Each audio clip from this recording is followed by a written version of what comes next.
ہر لمحہ قرآن اور سنت کا ترجمان، فضیلت الشیخ توصیف الرحمن۔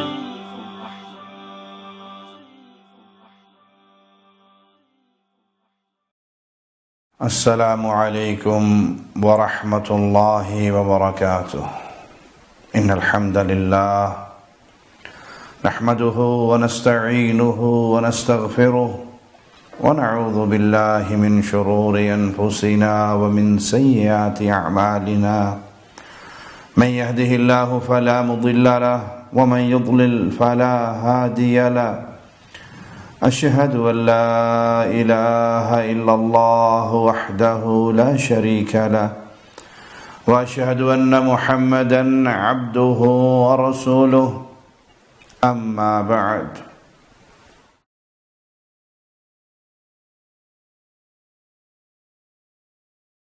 گناہ انسان کو جہنم کی طرف گھسیٹتے ہیں، نیکیاں اللہ کی جنت میں جانے کا ذریعہ ہے۔ اہل ایمان کو گناہوں سے اپنا دامن بچانے کا حکم دیا گیا ہے۔ اسی طرح نیک کام کرنے کا شوق دلایا گیا ہے۔ بہت سے ایسے اعمال ہیں جن کے کرنے پر جہنم کی وعید ہے، رب کی طرف سے ناراضگی اور اس انسان کی پکڑ کی خبر دی گئی ہے۔ ان اعمال میں سے ایک عمل بے انصافی ہے۔ ظلم اس دنیا کے اندر بھی اور آخرت کے اندر بھی اندھیروں کا سبب ہے۔ انسان ظلم کرتا ہے تو دل سیاہ ہو جاتا ہے، قیامت کی سیاہی تو ہے ہی ہے۔ مالک کا فرمان سنیے، ان اللہ یأمر بالعدل والاحسان، بے شک اللہ عدل و انصاف اور احسان کا حکم دیتا ہے۔ وَإِيتَاءِ ذِي الْقُرْبَى وَيَنْهَى عَنِ الْفَحْشَاءِ وَالْمُنْكَرِ، قرابت داروں کو کچھ دینے کا حکم دیتا ہے کہ ان کے ساتھ امداد والا معاملہ، ان کی مدد والا معاملہ جاری رکھا جائے۔ وَيَنْهَى عَنِ الْفَحْشَاءِ، بے حیائی سے، برائی سے مالک روکتا ہے، منع کرتا ہے۔ شیطان بے حیائی کو مزین کرتا ہے اور رحمان اپنے بندوں کو بے حیائی اور برائیوں کی طرف جانے سے منع کرتا ہے۔ انسان کو اپنی زندگی دیکھنی چاہیے کہ وہ کس راہ کا راہی ہے، اس کے 24 گھنٹے کیا کرتے ہوئے، کیا سنتے ہوئے، کیا دیکھتے ہوئے گزرتے ہیں۔ ان 24 گھنٹوں میں وہ کس کو راضی کر رہا ہے، رحمان کی رضامندی والے کام کتنے ہیں اور شیطان کو خوش کرنے والے کام کتنے ہیں۔ کیونکہ زندگی ایک ہی دفعہ ملی ہے، دوبارہ تو ملے گی نہیں۔ اسی کی بنیاد پر قیامت کے دن جنت اور جہنم کے فیصلے ہیں۔ یہ زندگی اگر اللہ کے حکموں کے مطابق گزار گئے تو جنت کے مہمان بنیں گے، اور یہ زندگی اگر شیطان کے سکھائے ہوئے، پڑھائے ہوئے، دکھلائے ہوئے راستے پر چل پڑ کر گزار دی تو پھر ہلاکت و بربادی ہے۔ یعظکم لعلکم تذکرون، وہ تمہیں واعظ کرتا ہے تاکہ تم نصیحت پکڑو۔ اللہ نے یہ کام کھول کھول کے بیان کیے ہیں، واضح دو ٹوک بیان کیے ہیں۔ اللہ تمہیں حکم کیا دے رہا ہے، منع کس چیز سے کر رہا ہے، کس لیے؟ ہماری نصیحت کے لیے، کہ ہم نصیحت پکڑیں اور اللہ کے حکموں کے اوپر کاربند رہیں، شیطان کے سکھائے ہوئے اور اس کے بچھائے ہوئے جال میں اپنے دامن کو نہ پھنسائیں۔ رسول اللہ صلی اللہ علیہ وسلم کا فرمان ہے کہ قاضی 3 قسم کے، ان میں سے ایک جنت میں جائے گا، 2 جہنم میں جائیں گے۔ جنت میں جانے والا کون؟ جس نے انصاف سے کام لیا، معاملے کو سنا، دیکھا، حق کو پہچانا، حق کے مطابق فیصلہ کیا، یہ جنت میں جانے والا ہے۔ جہنم میں جانے والا کون؟ جس نے معاملے کو سمجھ لیا،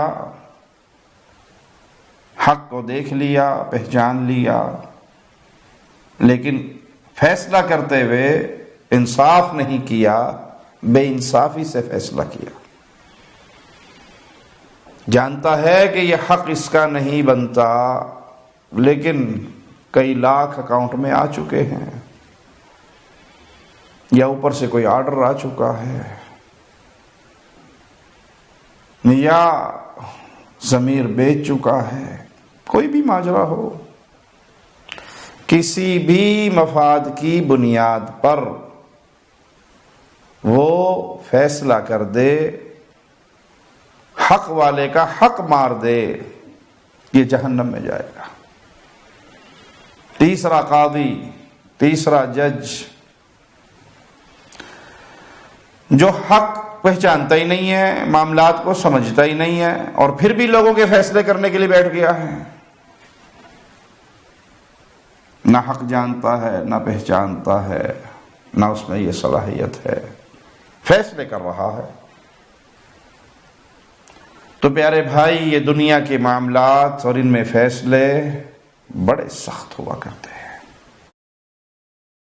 دیکھیے رسول اللہ صلی اللہ علیہ وسلم، آپ کے پاس 2 صحابہ کسی مسئلے میں جھگڑتے ہوئے آتے ہیں،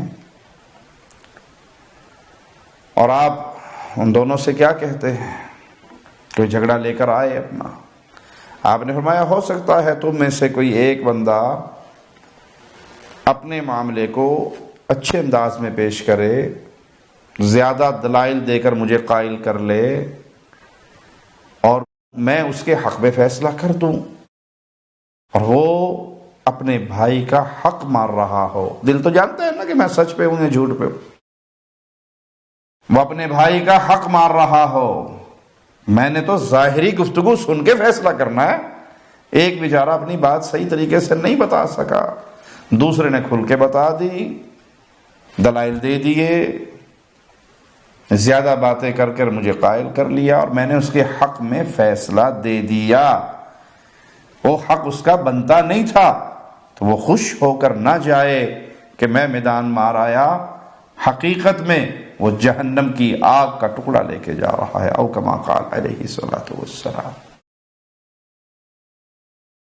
تو اپنے معاملات کو عدالتوں میں لے جانے والوں اور پھر اپنی مرضی کا فیصلہ کروانے کے لیے پیسہ، زور، تعلقات، ہر چیز استعمال کرنے والوں، اگر تو آپ کسی بھائی کا حق مار رہے ہیں اور رشوت کے ذریعے کسی کو خرید رہے ہیں، سمجھ لیجئے دونوں برباد ہو گئے۔ یہ وہ عمل ہے جس پر وعید ہے۔ اسی طرح جو شخص جھوٹی حدیثیں گھڑے، احادیث تراشے، اور رسول اللہ صلی اللہ علیہ وسلم کے ذمہ جھوٹ باندھے، من کذب علی متعمدا، رسول اللہ صلی اللہ علیہ وسلم فرماتے ہیں جس نے جان بوجھ کر میری طرف جھوٹ منسوب کیا، وہ اپنا ٹھکانہ جہنم میں بنا لے۔ اور یہاں پر وہ مجرم بھی اپنی آخرت کی فکر کر لیں جو اپنی گفتگو کو مزین کرنے کے لیے من گھڑت کہانیاں، جھوٹی باتیں اللہ اور اس کے رسول کی طرف منسوب کرتے۔ ایک صاحب بڑے مشہور ہیں، جھوٹی روایات بیان کرنے میں PhD کی ہوئی ہے انہوں نے۔ تو ان کے پاس کوئی عالم گئے اور جا کر سمجھایا کہ آپ کی آواز بہت دنیا سنتی ہے، لیکن آپ کی کوئی تقریر بھی جھوٹی روایتوں سے خالی نہیں۔ بلکہ مفتی ظفر علی خان صاحب تو تنگ آ کر یہاں تک کہنے لگے کہ پتہ نہیں یہ مولوی کون سی کمپنی سے حدیث لیتا ہے۔ تو آپ حدیث بیان کرنے سے پہلے تحقیق کر لیا کریں۔ تو اس نے کہا میرے پاس ٹائم ہی نہیں ہے، میرے درس ہی اتنے ہوتے ہیں، بیان ہی اتنے ہوتے ہیں، پروگرام ہی اتنے ہوتے ہیں، ٹائم ہی نہیں ہے۔ تو کہا اب تو ٹائم کا بہانہ ہی نہیں ہے، اب تو شیخ البانی رحمہ اللہ نے صحیح اور ضعیف کے الگ الگ مجموعے ترتیب دے دیے، آپ صحیح مجموعہ لے لیں اور اس میں سے پڑھ پڑھ کر سناتے رہیں۔ تو کہنے لگا ہوا عندی شدید، میں ان کی تحقیق کو نہیں مانتا، وہ بڑے متشدد ہیں، ان کی تحقیق کو نہیں مانتا، لیکن موضوعات بیان کرنے میں، من گھڑت باتیں بیان کرنے میں، روایتیں بیان کرنے میں قطعاً شرم نہیں آتی۔ اور رسول اللہ صلی اللہ علیہ وسلم کیا فرماتے ہیں؟ جس نے جان بوجھ کر مجھ پہ جھوٹ باندھا وہ اپنا ٹھکانہ جہنم بنا لے۔ اگر آپ کے پاس ٹائم نہیں ہے تو نہ بیان کیجئے، بیان کرنا ہے تو پہلے تحقیق کریں اور تحقیق کرنے کے بعد صحیح احادیث کو بیان کریں۔ وہ بھائی جو اپنا وقت فیس بک پہ گزارتے ہیں اور اپنی سوچ کے مطابق دین کی خدمت بھی کرتے ہیں اور ہر آنے والی پوسٹ فارورڈ کرنا، شیئر کرنا، وہ اس کو بہت ثواب کا کام سمجھتے ہیں۔ اب انہیں نہیں پتہ یہ جو روایت لکھی گئی ہے، یہ حدیث بیان ہوئی ہے، یہ صحیح ہے یا ضعیف ہے، بلکہ بعض موضوع روایات ہے اور اس کلپ کو فارورڈ کرتے ہیں، ہزاروں میں وہ پہنچتا ہے۔ آپ نے کوئی چیز نشر کرنی ہے، آپ اس کے ذمہ دار ہیں، تحقیق کریں، نہیں ٹائم تحقیق کرنا، نشر کریں۔ اگر آپ کو کنفرم پتا ہے، کسی عالم سے آپ پوچھ لیتے ہیں کہ یہ حدیث صحیح ہے، تسلی کرنے کے بعد لوگوں کو بھیجتے ہیں تو ٹھیک ہے، وگرنہ وعید بڑی شدید ہے جس نے جان بوجھ کر رسول اللہ صلی اللہ علیہ وسلم پر جھوٹ باندھا، وہ اپنا ٹھکانہ جہنم میں بنا لے۔ اسلام زندگی کے ہر حال کی اصلاح کے لیے آیا، ہر معاملے کی اصلاح کے لیے آیا، وہ عبادات کے معاملے ہوں یا معاشرت کے معاملے ہوں یا معیشت کے معاملے ہوں۔ اسی لیے اسلام نے تجارت کو حلال کیا، سود کو حرام کہا۔ یہ سود بہت بڑا گناہ ہے، اللہ سے جنگ ہے۔ سودی کی مثال قرآن حکیم میں مالک نے کیسے دی؟ الذین یأکلون الربا لا یقومون الا کما یقوم الذی یتخبطہ الشیطان من المس۔ جیسے جن کسی کو چپٹ جائے اور باولا ہو جاتا ہے، انسان خبطی ہو جاتا ہے، اپنے آپ میں نہیں ہوتا۔ یہ مثال ہے سود کھانے والوں کی، اور خاص طور پہ وہ جو سود کھاتے ہیں اور اس کے پھر ہزاروں بہانے بناتے ہیں کہ جس کے بغیر تو گزارا ہی نہیں، کاروبار ہی نہیں چلتا۔ کون سا کاروبار ہے جو سود کے بغیر چلے گا؟ ہم نے مکان لینا ہے، ہمارے پاس پیسے نہیں ہیں تو ہم نے تو لینا ہے، کیا کریں؟ اب سودی ہے، کوئی حرج نہیں۔ اللہ مالک اعلان کیا فرماتا ہے؟ وَأَحَلَّ اللَّهُ الْبَيْعَ وَحَرَّمَ الرِّبَا۔ اللہ نے تجارت کو حلال کیا ہے، سود کو حرام کیا ہے۔ پر یہ ظالم کہتے ہیں سود اور تجارت ایک ہی بات ہے، یہ بھی تجارت ہے، وہ بھی تجارت ہے۔ تو یہ اللہ کے حکم کو ٹھکرا رہے ہیں، یہ اللہ کی بغاوت کر رہے ہیں۔ اگر یہ توبہ طائب ہو جائے، دیکھیے اللہ کی رحمت اپنے بندوں کے لیے کتنی عظیم ہے، کتنی وسیع ہے، اس رحمت نے کیسے ڈھانپا ہوا ہے۔ توبہ کر لو، زندگی بھر کے پچھلے گناہ معاف۔ کسی کو مسئلہ نہیں پتا یا وہ شیطان کا شکار ہو گیا، کوئی حرج نہیں، جب اس کو یاد آیا، جب اس کا دل کانپا، جب وہ ڈرا، وہ توبہ کر لے، اللہ سے معافی مانگ لے، اللہ معاف کر دیتا ہے۔ لیکن سارے معاملات کو سمجھ کر، جان کر، بوجھ کر، دلائل سن کر، پڑھ کر، دیکھ کر ڈھیٹ ہو جائے اور پھر گناہ میں لگا رہے تو پھر سنیے وَمَنْ عَادَ فَأُولَئِكَ أَصْحَابُ النَّارِ هُمْ فِيهَا خَالِدُونَ، جو پھر یہ بغاوت کی راہ اپنائے گا، سود خوری کرے گا، سود والے معاملات کرے گا، تو نتیجہ کیا نکلے گا؟ پھر یہ جہنمی ہے، پھر یہ اس جہنم میں رہے گا۔ اس سے بڑی بدنصیبی اور کیا ہے کہ سود خور کو اللہ اور اس کے رسول کا دشمن کہا گیا ہے۔ آپ دیکھ لیں، نماز پڑھتے ہیں لیکن اپنا سٹیٹس ہائی رکھنے کے لیے دنیا کے مال کے پیچھے دوڑتے ہوئے اپنے معاملات سودی بینکوں کے ساتھ کرتے ہیں، سود کھاتے ہیں، سود لیتے ہیں، سود دیتے ہیں، اور شرم بھی نہیں آتی۔ پیارے بھائی، سود خور کو اللہ اور اس کے رسول کا دشمن کہا گیا، اس سے بڑی بھی کوئی بدنصیبی ہوگی۔ آپ مکان لینے کے لیے سود لے رہے ہیں، آپ کرائے پر رہ لیں، زندگی کا کیا پتہ ہے؟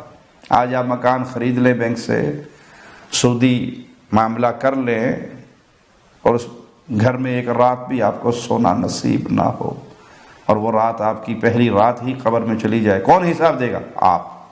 مزے کون کرے گا؟ اولاد۔ یہ زندگی بڑی مختصر ہے، اس زندگی کو آخرت کمانے کے لیے گزاریے، اس زندگی کے لیے آخرت برباد نہ کیجیے۔ یہ زندگی ملی ہے آخرت سنوارنے کے لیے۔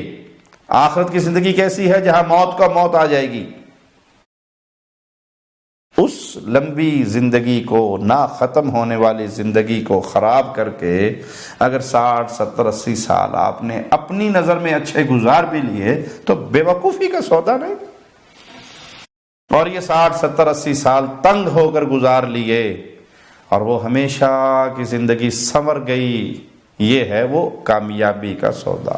رسول اللہ صلی اللہ علیہ وسلم نے 7 ہلاکت خیز چیزوں سے بچنے کا حکم دیا، اور ان 7 چیزوں کے اندر یہ سود خوری بھی شامل ہے۔ اسی طرح لوگوں کا ناحق مال ہتھیانا، پیسہ ہڑپ کر لینا، کسی سے قرضہ لیا تو اپنے تعلقات کی بنیاد پر کہ اب کون مجھ سے لے سکتا ہے، قبضہ کر جاؤ، کھا پی جاؤ، کون پوچھے گا۔ چوری کرنا، مال ہتھیانا، اس کا رزلٹ کیا نکلے گا؟ مولا کا فرمان سنیے، یا ایھا الذین آمنوا لا تأکلوا اموالکم بینکم بالباطل، اے ایمان والو، اے ایمان کا دعویٰ کرنے والو، اللہ تمہیں حکم کیا دے رہا ہے؟ آپ اس میں ایک دوسرے کا مال باطل طریقے سے نہ کھاؤ، الا ان تکون تجارۃ عن تراض منکم، ہاں آپ اس میں رضامندی سے تجارت ہے، وہ ایک الگ معاملہ ہے۔ ایک نے پیسہ دیا، دوسرے نے محنت کی، دونوں کی تجارت ہے، مال کوئی لگا رہا ہے، محنت کوئی کر رہا ہے، آپ اس میں نفع تقسیم ہو رہا ہے، یہ کوئی حرج نہیں۔ لیکن باطل طریقے سے کسی نے آپ کو ضمانت رکھی، آپ کھا جاؤ، کسی سے آپ اپنا مجبوری بتا کر قرض لے اور دبا جاؤ، اسلام آپ کو، قرآن آپ کو اس عمل سے منع کرتا ہے۔ وَلَا تَقْتُلُوا أَنفُسَكُمْ إِنَّ اللَّهَ كَانَ بِكُمْ رَحِيمًا، اپنی جانوں کو قتل نہ کرو، بے شک اللہ تم پہ بہت رحم کرنے والا ہے۔ یہ قتل بہت بڑا گناہ ہے، بہت بڑا جرم ہے، اس قتل کی وجہ سے بھی جہنم کی وعید ہے، قاتل کے لیے بھی جہنم کی وعید ہے۔ مالک فرماتا ہے وَمَن يَقْتُلْ مُؤْمِنًا مُتَعَمِّدًا، جو جان بوجھ کے کسی مومن کو قتل کرے تو اس کا نتیجہ کیا بھگتنا پڑے گا؟ فَجَزَاؤُهُ جَهَنَّمْ خَالِدًا فِيهَا، اللہ اکبر، اس کے ٹھکانہ جہنم ہے، اس کی جزا جہنم ہے جہاں وہ ہمیشہ رہے گا۔ چھوٹی چھوٹی باتوں پہ خون بہانا عام سا معاملہ بن گیا ہے، مار دینا انتقام کی آگ کو ٹھنڈی کرنے کے لیے ایسے ہے جیسے آپ نے بس ناک پہ مکھی بیٹھی اڑا دی۔ دنیا کے اندر بڑے تعلقات ہیں، مجھے کون مار سکتا ہے، مجھے کون پوچھ سکتا ہے، بچ جاؤں گا، نہ بھی بچوں گا تو مارا بھی جاؤں گا تو خیر صلاح، اس کو تو مار دوں، اور صرف یہ ایک جملہ ہی ہمارے دل میں بیٹھ جائے کہ جس نے مسلمان کو، مومن کو جان بوجھ کے قتل کیا، اس کا ٹھکانہ، اس کی جزا جہنم، جہاں وہاں ہمیشہ رہے گا۔ وغضب اللہ علیہ ولعنہ وأعد له عذابا عظیما، اللہ اس پہ ناراض، اللہ کی لعنت اور پھٹکار ہے۔ کس تاکید ہے، اللہ ناراض ہے، اللہ کی اس پر لعنت ہے، اور اللہ نے اس کے لیے تیار کیا ہے؟ عذابا عظیما، بہت بڑا عذاب۔ جس عذاب کو اللہ عذاب عظیم کہے وہ کتنا بڑا ہوگا۔ تو اپنی جانوں کو قتل نہ کیجئے، کسی بھی ذریعے سے اپنی، نہ کسی سے جھگڑے کی بنیاد پہ کسی کو ماریے، نہ اپنی اولاد کا قتل کیجئے کہ پتہ لگ جائے بیٹی ہے ابارشن کروا دو، روح پڑ بھی گئی ہے تو کیا حرج ہے، پہلے تھوڑی بیٹی ہے، ہمیں تو بیٹا چاہیے۔ آپ کو کیا پتا آپ کی آخرت میں آپ کے لیے بیٹی مفید رہے گی یا بیٹا مفید رہے گا۔ اس قتل کے گناہ سے بھی اسلام نے منع کیا ہے، اور اس کے اوپر بھی جہنم کی وعید سنائی ہے۔ وَمَن يَفْعَلْ ذَلِكَ عُدْوَانًا وَظُلْمًا فَسَوْفَ نُصْلِيهِ نَارًا، اور جو شخص سرکشی اور ظلم سے ایسے نافرمانی والے اعمال کرے گا تو ہم اسے جہنم کی آگ کے حوالے کر دیں گے، اس کا ٹھکانہ جہنم کی آگ بنا دیں گے۔ وَكَانَ ذَلِكَ عَلَى اللَّهِ يَسِيرًا، یہ اللہ کے لیے بہت آسان ہے۔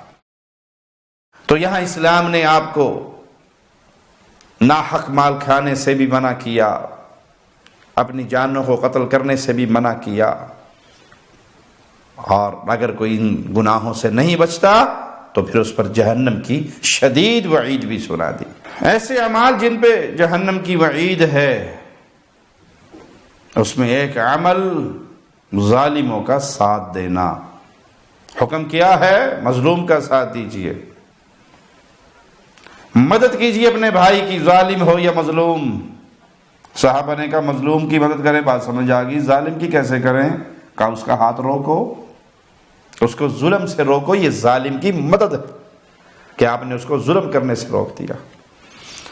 لیکن اگر کوئی اپنی برادری کی بنیاد پر، قومیت کی بنیاد پر، نسل پرستی پر، کسی اور دنیاوی معاملے پر ظالموں کا ساتھ دیتا ہے، جی ہے تو ظالم لیکن ہے تو میری برادری، میری قوم، میرا قبیلہ، میری زبان، میری پارٹی، میری نسل، میرا، تو پھر آپ ظالموں کا ساتھ دیں گے اس دنیا میں، قیامت کے دن بھی انہی کے ساتھی بنا دیے جائیں گے۔ مولا کا فرمان سنیے، وَلَا تَرْكَنُوا إِلَى الَّذِينَ ظَلَمُوا فَتَمَسَّكُمُ النَّارُ وَمَا لَكُم مِّن دُونِ اللَّهِ مِنْ أَوْلِيَاءَ ثُمَّ لَا تُنصَرُونَ، ان لوگوں کی طرف تم نہ جھکو جنہوں نے ظلم کیا، وگرنہ تمہیں آگ پکڑ لے گی۔ جو ظلم کرتے ہیں، وہ ظلمن کسی کو قتل کر رہے ہوں، جبرن کسی کا حق مار رہے ہوں، وہ کسی بھی قسم کا ظلم ہو، اور آپ جان چکے ہیں کہ یہ ظالم ہیں، دوسری پارٹی مظلوم ہے، لیکن آپ مظلوم کا ساتھ اس لیے نہیں دیتے کہ آپ کی قوم نہیں، آپ کی برادری نہیں، آپ کا قبیلہ نہیں، آپ کی زبان نہیں، تو پھر ظالموں کا ساتھ دو گے تو مولا کیا فرماتا ہے؟ پھر آگ تمہیں چھوئے گی، آگ تمہیں پکڑ لے گی، اور تمہارے لیے اللہ کے سوا کوئی دوست نہ ہوگا، پھر تمہاری مدد نہیں کی جائے گی۔ مدد اللہ کی مظلوم کے ساتھ ہی رہتی ہے، ظالم کے لیے تو عذاب کی وعید ہے، اس کے لیے تو جہنم کی وعید ہے۔ اسلام بڑا پیارا دین ہے کہ ہر کسی کا حق ادا کرنے کا حکم دیتا ہے، وہ انسان ہو یا جانور ہو، جانوروں کے حقوق بھی اللہ نے رکھے ہیں۔ اسی لیے ہم اکثر کہا کرتے ہیں جو اسلام کو دہشت گردی کے ساتھ جوڑتا ہے، ظلم و ستم کے ساتھ جوڑتا ہے، وہ خود ظالم ہے۔ ارے بھائی، جو اسلام اپنے ماننے والوں کو وضو میں فالتو پانی بہانے سے منع کرتا ہے، وہ کسی کا خون بہانے کی اجازت دے گا؟ رسول اللہ صلی اللہ علیہ وسلم کا فرمان ہے، ایک عورت ایک بلی کی وجہ سے جہنم میں چلی گئی۔ کیوں؟ بھوکا اسے باندھ دیا، نہ تو خود اسے کھانا دیا اور نہ اسے آزاد کیا کہ وہ رب کی زمین پہ چل پھر کے اپنا رزق خود تلاش کر لے، اور بھوکی تڑپتی تڑپتی مر گئی۔ اس بلی کو بھوکا باندھنے کے جرم میں اس عورت کو جہنم کے حوالے کر دیا گیا۔ یہ ہے اسلام۔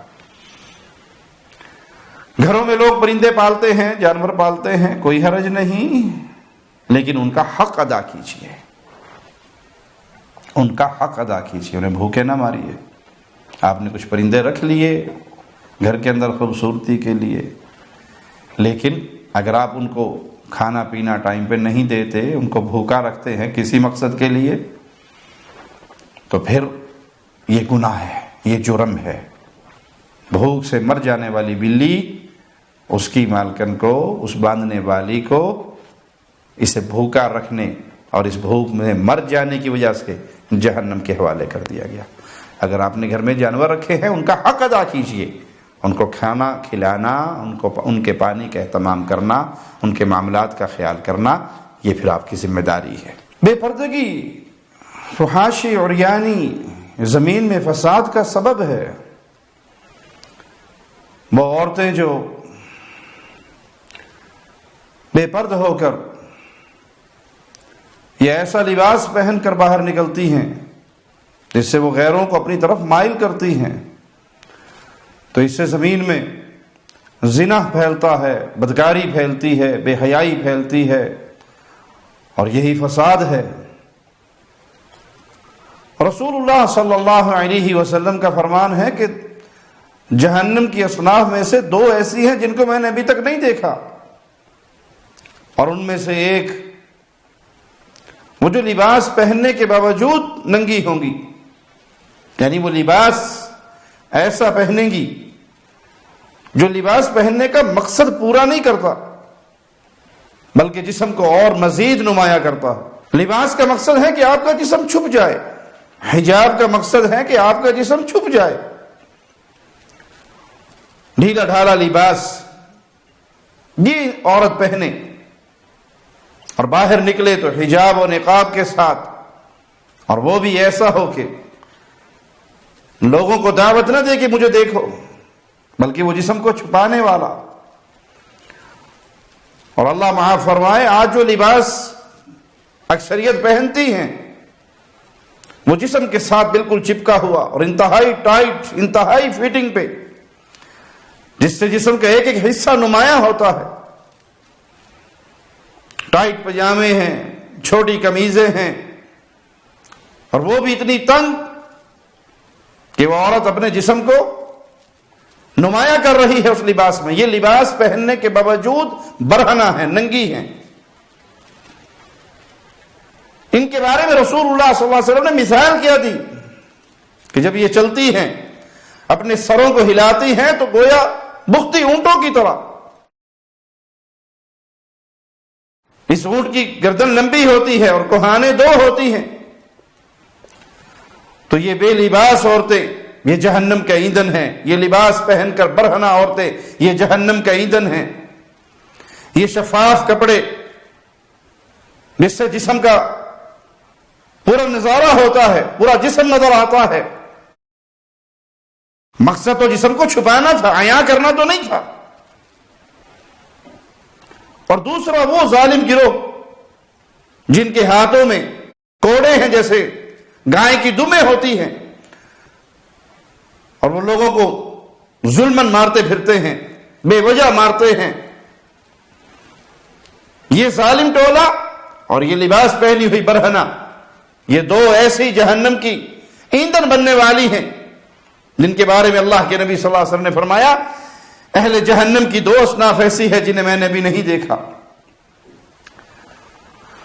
تو اگر آپ کو اللہ نے دنیا میں کچھ اختیار دے دیا ہے، دنیا میں کچھ آپ کو قوت مل گئی ہے، تو غریبوں پہ، کمزوروں پہ اپنا زور نہ نکالیے، کیونکہ ایک دن آنے والا ہے جس دن انصاف کا ترازو لگے گا، اور اس دنیا پہ ظلم کرنے والے وہ قیامت کے دن مظلوموں کا حق ادا کریں گے، اور وہاں حق مال و دولت دے کر راضی نہیں کیا جا سکے گا، نہ کسی کے پاس مال و دولت ہوگا، بلکہ وہ حق کیسے نکلے گا؟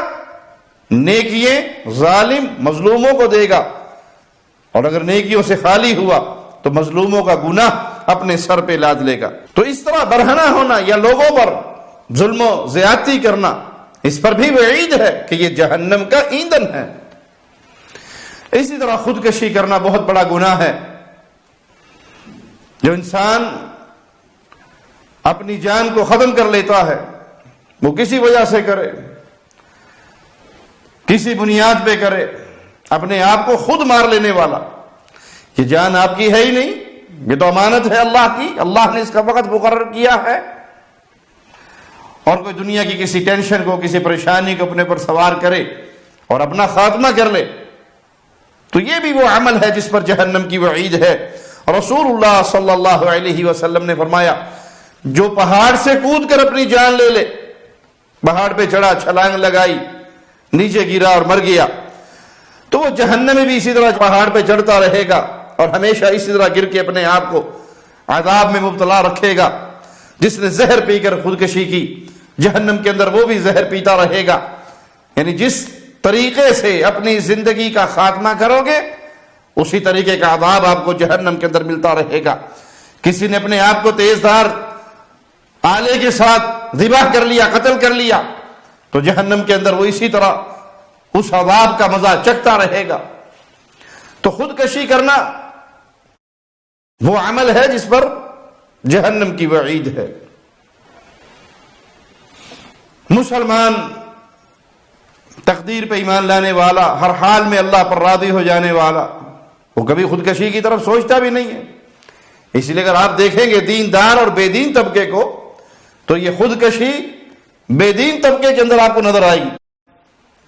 اہل ایمان، اہل توحید، آخرت پر ایمان لانے والے، دینی مدارس سے فیض پانے والے، اس دیندار طبقے کو آپ کبھی خودکشی کرتے ہوئے نہیں دیکھو گے، کیونکہ جب یہ آپ کا اور میرا اتفاق ہے، آپ کا اور میرا ایمان ہے کہ تقدیر لکھی گئی، کلمے خشک ہو گئی، کلمے اٹھا لی گئی، صحیفے خشک ہو گئے، تو جو بھی تکلیف آئی ہے میری تقدیر میں ہے، میں اس پہ راضی ہوں۔ خوشی ملتی ہے تو اللہ کا شکر ادا کرتا ہوں، غم ملتا ہے تو صبر کرتا ہوں۔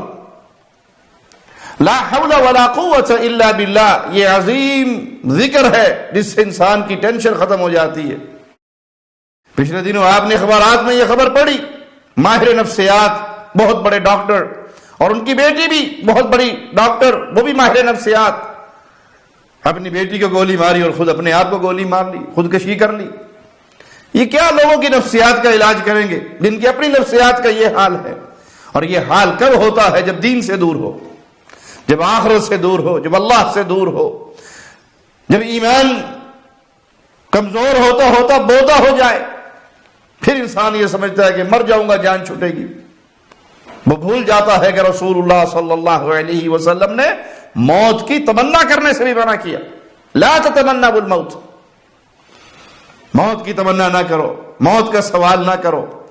گناہگار ہو تو ہو سکتا ہے کوئی اللہ ایسا موقع تمہارے زندگی میں لے آئے کہ تم توبہ طائب ہو کر پچھلی ساری زندگی کے گناہ معاف کروا لو۔ نیک ہو، اللہ لمبی زندگی دے دے، مزید نیکیاں کرو۔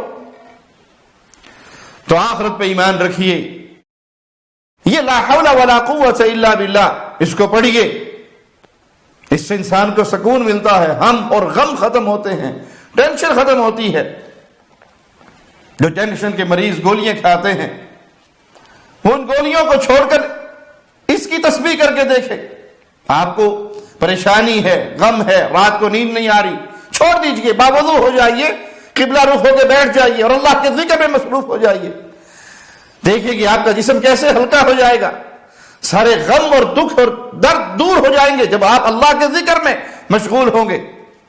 میٹھی نیند بھی آئے گی اور دنیا کا غم بھی ختم ہوگا جب انسان یہ تصور کرے کہ میں اللہ کا بندہ ہوں، اللہ میرے بارے میں جو فیصلہ فرماتا ہے اس کا فیصلہ حق ہے اور میں اس فیصلے پر راضی ہوں۔ اسی طرح دین کا علم حاصل کرنا اس نیت پر کہ میں دنیا کماؤں گا، دین کا علم اللہ کو راضی کرنے کے لیے نہیں بلکہ دنیا کمانے کے لیے اگر کوئی حاصل کرتا ہے تو اس کا ٹھکانہ بھی جہنم ہے۔ عمل کی قبولیت کے لیے بنیادی شرط کہ وہ عمل خالصتاً ایک اللہ کے لیے کیا جائے اور رسول اللہ صلی اللہ علیہ وسلم کی تعلیمات کی روشنی میں کیا جائے. اگر کوئی نیک عمل اللہ کو راضی کرنے کے لیے نہیں کیا جا رہا بلکہ دنیا میں دکھلاوا مقصود ہے تو وہ کتنا بڑا ہی عمل کیوں نہ ہو، وہ تہامہ پہاڑوں جیسی نیکی کیوں نہ ہو، ساری نیکی برباد ہے، بیکار ہے. اگر اس میں نیت یہ ہے کہ میں نے فلاں اور فلاں اور فلاں کو راضی کرنا ہے یا اس کے ذریعے میں نے اچھی روٹی کمانی ہے، مقصد یہ دنیا ہے، مقصد اللہ کو راضی کرنا نہیں، قرآن سیکھنا، حدیث سیکھنا، دین سیکھنا، علم حاصل کرنا، اس کا مقصد کیا ہے کہ آخرت سنور جائے، جہنم سے بچ جاؤں، جنت میں داخل ہو جاؤں. ہاں دنیا میں اس کا نتیجہ یہ ضرور نکلے گا کہ اللہ اپنے دین کے طالب کو بھوکا نہیں مرنے دے گا. رزق اللہ نے لکھ دیا ہے، وہ فیصلے ہو گئے ہیں. دنیا کے پیچھے دوڑ کر کما لو یا آخرت کے پیچھے دوڑ کر اس دنیا کو اپنے پیچھے بھاگنے پہ مجبور کر لو. اللہ کو راضی کرو. ارے بھائی اللہ تو کفار کو بھی رزق دے رہا ہے، اللہ اپنے دشمنوں کو بھی رزق دے رہا ہے، آپ کو نہیں دے گا؟ ہاں مقصد حیات اپنی آنکھوں کے سامنے رکھو تو جو اللہ نے قسمت میں لکھا ہے وہ پا کر رہو گے، اور جب تک وہ ختم نہیں ہوگا آپ کو موت بھی نہیں آئے گی.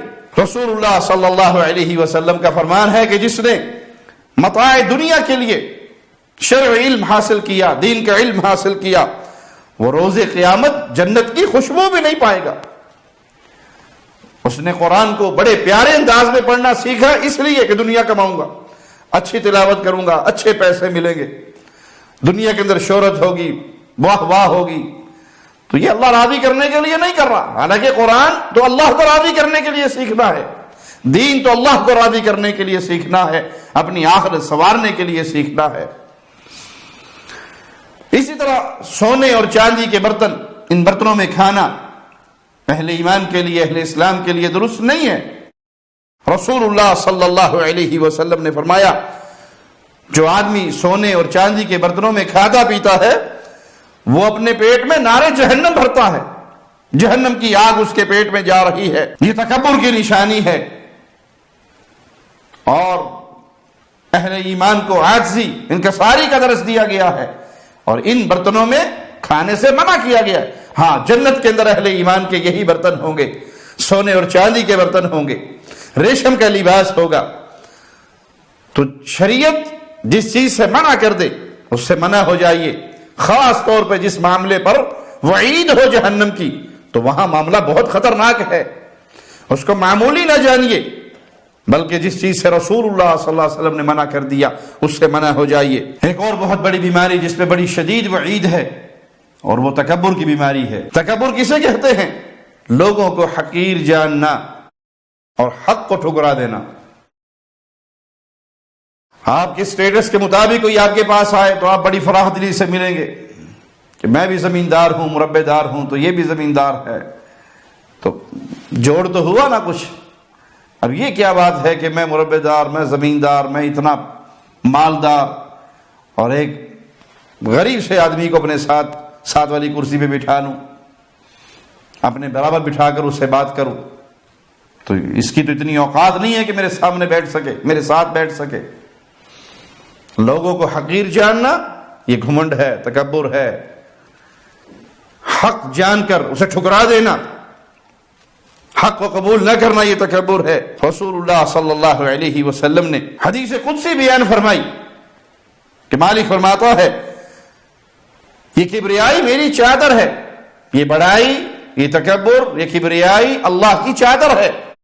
جس نے میری چادر کھینچنے کی کوشش کی میں اسے جہنم کی آگ میں جھونک دوں گا. اور اس طرح کی روایت میں ہے کہ جو تکبر سے اپنے کپڑے کو ٹخنے سے نیچے لٹکاتا ہے تو یہ جہنم میں ہے. تکبر کرنے والوں کو قیامت کے دن اٹھایا جائے گا. جو لوگوں کو اس دنیا میں حقیر جانتے تھے، دنیا کی بنیاد پر، مال و دولت کی بنیاد پر، حسب و نسب کی بنیاد پر اللہ کی مخلوق کے ساتھ نفرت کرتے تھے، قیامت کے دن یہ کیڑیوں کی شکل میں، چیونٹیوں کی شکل میں لوگوں کے قدموں میں ذلیل ہوتے پھریں گے. اللہ سے دعا ہے اللہ ہمیں گناہوں سے بچا کر رکھے، اور اگر گناہ ہو جائے تو اللہ فوراً توبہ کی توفیق عطا فرمائے، موت سے پہلے سچی توبہ نصیب فرمائے. ہمارا خاتمہ ایمان پر فرمائے، اس حال میں کہ اللہ ہم سے راضی ہو، ہم اپنے اللہ سے راضی ہوں۔ اقول قولی ھذا واستغفر اللہ لی ولکم ولسائر المسلمین۔ ہر لمحہ قرآن اور سنت کا ترجمان، فضیلت الشیخ توصیف الرحمان۔